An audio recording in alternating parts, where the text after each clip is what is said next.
بسم اللہ الرحمن الرحیم۔ ہر شخص کو اپنی واجبی ضروریات، اپنی بیسک نیڈز کو پورا کرنے کے لیے محنت کرنی پڑتی ہے، جد و جہد کرنی پڑتی ہے، کسب معاش کے لیے تگ و دو کرنا پڑتا ہے۔ یہ فطری امر ہے، وقت کا پیغمبر ہو یا عام انسان، ہر شخص کو اس کی ضرورت پڑتی ہے۔ ہر انسان کو کمانے، کھانے اور اس کے لیے محنت کرنے کی ضرورت پڑتی ہی ہے۔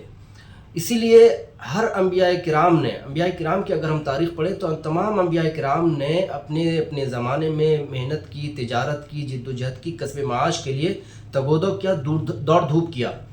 حضرت عمر رضی اللہ عنہ کی اگر بات کریں تو حضرت عمر رضی اللہ عنہ کا شمار مکہ کے بڑے تاجروں میں ہوتا تھا۔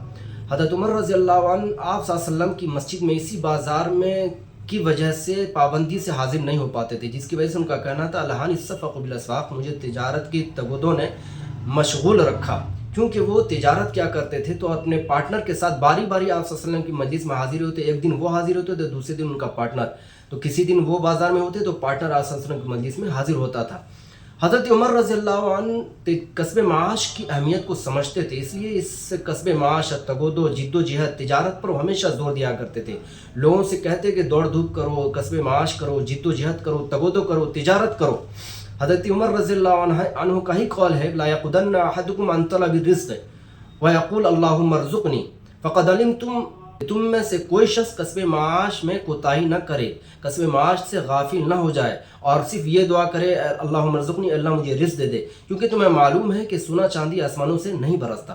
حضرت عمر رضی اللہ عنہ کے بارے میں آتا ہے کہ ان کے دور خلافت میں تجارت کو خوب عروج بخشا، ان کو خوب عروج ملا، خوب ترقی ہوئی۔ حضرت عمر رضی اللہ عنہ کا ہی قول ہے کہ جو شخص یعنی تاجروں کے لیے ضروری ہے کہ وہ دین میں تفقہ حاصل کرے، لا یبیع فی سوقنا الا من تفقہ فی الدین، کہ ہمارے بازار میں وہی تجارت کرے جنہیں دین میں تفقہ حاصل ہو۔